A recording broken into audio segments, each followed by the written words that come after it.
আজকে রান্নাবান্না থেকে শুরু করে সংসারের সম্পূর্ণ দায়িত্বই পড়েছে আমাদের দুই জায়ের উপরে। শাশুড়ি মা গিয়েছে ওনার বাবার বাড়িতে, দিদিও মায়ের সাথে গিয়েছিল, কিন্তু আমি আর যাইনি। দিদি একদিন থেকেই বাবার সাথে চলে এসেছে, মা আর আসেনি। তাই আজকে আমাদেরকেই সংসারের পুরো কাজ করতে হয়েছে।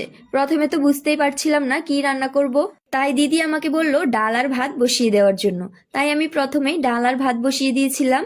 আর তোমরা তো দেখলেই আমরা দুই যা মিলে পাটের শাকগুলো বেছে নিয়েছি। এই পাটের শাকগুলো কালকে রাতে এনেছিল তোমাদের দাদারা, সাথে কাতলা মাছ, পোয়া মাছ আর অনেক রকমের সবজিও এনেছিল। তাই আমরা দুজনেই কনফিউশনে ছিলাম কি মাছ দিয়ে কি তরকারি রান্না করব, বা এর সাথে আর কি কি রান্না করা যায়। জানো তো, মা থাকলে না আমাদেরকে এসব নিয়ে ভাবতেই হয় না। মাই সবকিছু কেটে কুটে জোগাড় করে দেয়, না হলে আমাদেরকে বলে দেয় কি দিয়ে কি রান্না করব, না হলে মাই রান্না করে ফেলে। আজকে না পাটের শাক বাছতে বাছতে অনেক কিছুই ফিল করেছি। আমার মনে হয় শাশুড়ি ভালো হোক বা খারাপ হোক, থাকাটা প্রয়োজন। কেননা ওনারা আমাদের ভালো সময়ে খারাপ সময়ে সব সময় পাশে থাকে। মা যখন থাকে তখন আমাদের যে কোনো শাক বাছা বলো, সবজি কাটা থেকে শুরু করে যে কোনো ছোট বড় মাছ কাটাকাটি নিয়ে তেমন একটা টেনশন থাকে না।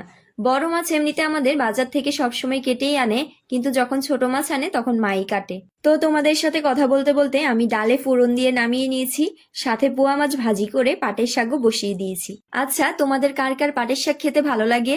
এই সিজনে না সব ধরনের শাকের থেকে আমাদের ঘরের সবাই এই পাটের শাক বা পাট পাতার বড়া খেতে ভীষণ পছন্দ করে।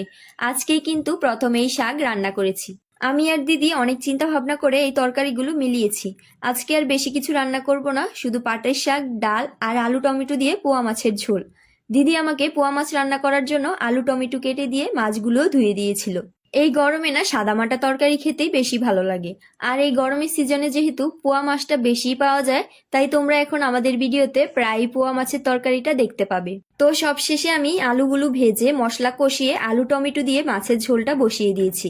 জানো তো, এখন যে গরম পড়ে রান্নাঘরে যেতে ইচ্ছে করে না। তবুও আমরা দুই যা মিলে হাতে হাতে কাজ করি বলে, বা মা থাকলে মাও আমাদের সাথে কাজ করে, তাই আমাদের কাজগুলো খুব শর্টকাটে হয়ে যায়। যাই হোক, আজকে আমরা মাকে ভীষণভাবে মিস করেছি। আর যে রান্নাগুলো দেখছো সবগুলো আমরা দুই যা মিলে অনেক চিন্তা ভাবনা করেই করেছি। তো আমাদের রান্নাগুলো কেমন হয়েছে অবশ্যই কমেন্ট করে জানাবে। আর আজকের ভিডিও এই পর্যন্তই। সবাই ভালো থাকবে, সুস্থ থাকবে, টাটা।